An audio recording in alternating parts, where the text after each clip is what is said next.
All right, my friends, welcome back to Frogboy X1 Gaming again. I didn't hear it before I made the last video, but apparently Digital Foundry confirmed that there's no RDNA 3 in the PlayStation 5 Pro. Oh man, I guess Froggy was right again. So I said this a while ago. I didn't think that it was going to actually be feasible for them to bring RDNA 3 to the platform, to the PlayStation 5, let alone make it affordable. Yeah, guys, if you look at the 6800 XT, and this is why I say this, and this is why I think that people like Captain Save a Pro, it doesn't make any sense. And to like overhype these things, you just set yourself up for like that inevitable, like, oh man, like you're gonna let yourself down. You're just gonna go out there, spend all that money on something, and then you're just gonna be frustrated about it. Well, if you know and you actually pay attention and you know, like I know, then the whole reason I bought a PlayStation 5 Pro is for the PlayStation, or is for PSVR 2 with Gran Turismo 7. Like I know what I'm getting myself into, and I know that will absolutely enhance the experience for me going forward, and that's literally all that matters. But if you put everything into thinking that this thing is RDNA 3, then you're going to be pretty sad. Now, if you look at, and when people are like, oh man, it's like 33.5 teraflops and it's only 16, well, here's the thing, okay? 6800 XT is like 20 teraflops. The 7800 XT is 37 teraflops. So, and they both pretty much perform about the same. So no matter what, you're not getting this magical freaking uplift in power or whatever, especially when the architecture is pretty much the same. Now, technically, I mean, if you wanted to get technical about it, your 7600 XT is literally it's like 22 teraflops, and that's your 1080p model. That's your 1080p GPU. I think it's kind of disingenuous when people like Digital Foundry or NX Gamer, any of these guys, try and tell you that these things are 6800 or they're 6700 or any of these different types, or 4070s or whatever. It's not true. You can 100% buy any of those GPUs and put them in a PC and get significantly better overall image quality, visuals, performance, all of that, the whole 9 yards. Whereas you are always going to be stuck at your certain resolution or your certain frame rate, whatever the developers decide to give you on a PlayStation 5 Pro or a PlayStation 5. Now, the big thing is we've already seen how the PlayStation 5 pretty much reacts to a lot of games this generation. We've seen games like Final Fantasy VII Rebirth.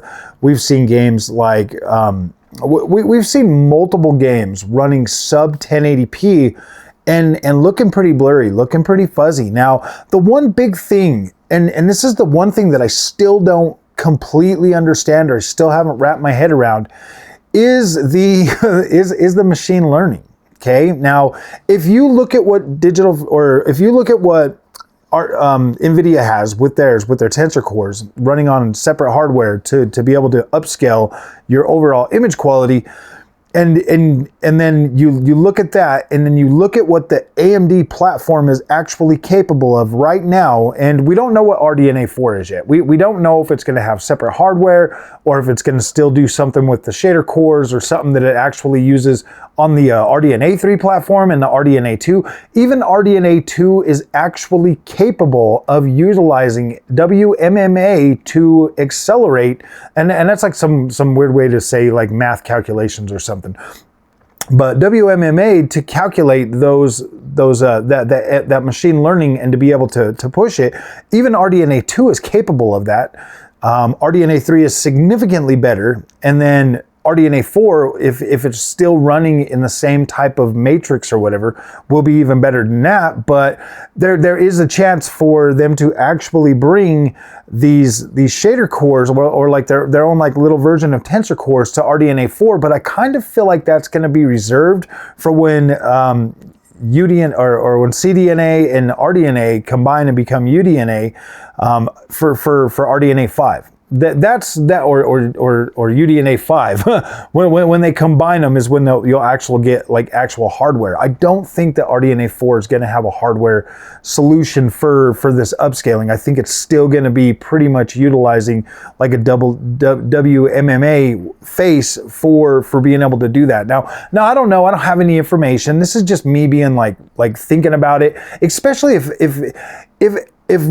AMD is going to bring you an 8800 XT at $500, I can pretty much guarantee that it's not going to be a hardware solution for upgrading for doing your machine learning. It's definitely not going to be it's not going to be like a hardware solution for ray tracing or anything like that. It's probably all still going to be run on the same type of thing, just significantly better, more power delivered to that. So yeah, guys, I don't know, man. It's kind of crazy that everybody bought into this whole like PlayStation 5 Pro is going to be 35 teraflops. And I mean, when you got Captain Save a Pro out there on Twitter, like beating everybody over the head and yelling at them and screaming at them, and it's like, dude, calm down, man. It's a freaking console. They have to cut corners. They've always cut corners in consoles, and it's always been that way. You will truly never know how many corners they cut until you go to PC. Once you go to PC and you get radicalized and you're like, whoa, man, that is crazy. Like, seriously, and it took me a couple of years or about a year or so to actually come back down from my little PC high and actually look at consoles for what they really are and utilize them for what they really are. Honestly, guys, if Gran Turismo 7 was coming to PC, I don't know if I would even have picked up a PlayStation 5 Pro. I don't know, but seeing as I got the channel and I can cover the games that I already got on it, it definitely makes sense for me to get one, but I don't know if it makes sense for the average person to get one. I mean, I guess, I mean, if you can trade in your PlayStation and get that extra credit and put it towards your Pro or something like that. Honestly, if you've got a 4K TV, it might make sense. PSSR is going to upscale that image quality, so I think you'll be significantly happier with the overall image quality. But when it comes to when it comes to like expecting this thing to do massive amounts better than what Xbox Series X is doing, it's 4 teraflops more. 4 teraflops more.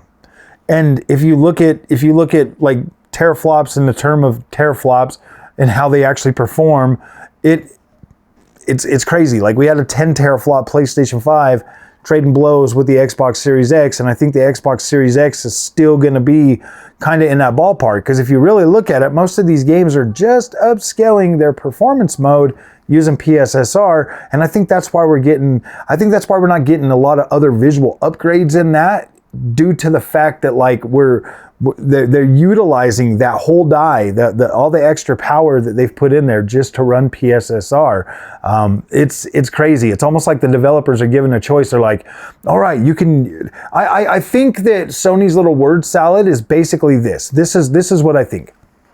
I think that in order for PlayStation 5 Pro to be able to run PSSR, they had to increase the die space 67%, add 60 compute units. They had to pretty much double the 30 to 60 just so that they could use those other 30 to run PSSR while the game is still running. Because you're basically getting the exact same thing that you are already getting, and then it's just being upscaled with PSSR. I think those extra 30 compute units of RDNA 2 or RDNA 1.2 or 1.5 or whatever the PlayStation platform is truly designed on, I think that's what it's using. I think it's just using like WMMA. It's a little bit slower than what, obviously using a WMMA solution is not as fast as like using dedicated tensor cores like NVIDIA does. So you're getting this. And it'll be the same when FSR4 comes to the PlayStation, or when it comes to, PC, is we're going to have to use those cores. We're going to have to set our settings and then use the cores that we already got. Like your 7900 XTX is probably going to run FSR4 better than a 7600 XT. I think that the more power your card has, the better FSR4 is going to perform, because it's already being talked about that the RDNA 2 cards will be able to absolutely or actually use this as well. So your higher end cards are probably going to do better. So yeah, I think UDNA 5 is probably when we're actually going to get physical cores that'll be able to run the machine learning, as opposed to it being kind of, it's not necessarily software based, it's still hardware based, it's still being run hardware, but it is being run in tandem with everything else having to run on the same shader cores at the same time. So that's why I think that we're not seeing this massive upgrade in overall performance and quality and all of this stuff from PS5 Pro, is just due to the fact that that's how they had to run that. They're saying that they added you know, hardware machine learning. Well, yeah, they did. They doubled the specs of what the PlayStation 5 was already at, and gave it, you know, 60 more compute units or 30 more compute units, and now we have what we have. So, all right, guys, I like the fact that Digital Foundry called them out, because it just kind of makes those people that are out here like feeding you guys, you know, overhype and stuff like that. That's one thing that I've always tried not to really do on the channel, is like overhype people on stuff. And you know, PS5 Pro, guys, like this is a decision that you're going to have to make. Is PS5 Pro right for you? Like, obviously, if you've got a 4K TV and you're okay with the performance and visual quality that you get right now, and you just want that to look better on your TV, absolutely do that. But my friends, it's cheaper to buy a 1440p monitor than it is to buy, I mean, you can get a nice OLED monitor for the same price that you're going to pay for that PS5 Pro. So that's something to take into consideration. Like, if you're tired of this, here's my suggestion for you, for all of you guys out there that are considering buying a PS5 Pro. Get the best 1440p OLED monitor that you can get. I would suggest ultra wide, because I think you'll enjoy that significantly more when you buy a PC, you know, next year or next generation or whatever. But you should start building up towards getting a PC instead of throwing that money at a PlayStation 5 Pro. Now I get it, like I understand that, but if you have a 1440p monitor, your PS5 is already going to look better, and you're basically getting the same performance most of the time.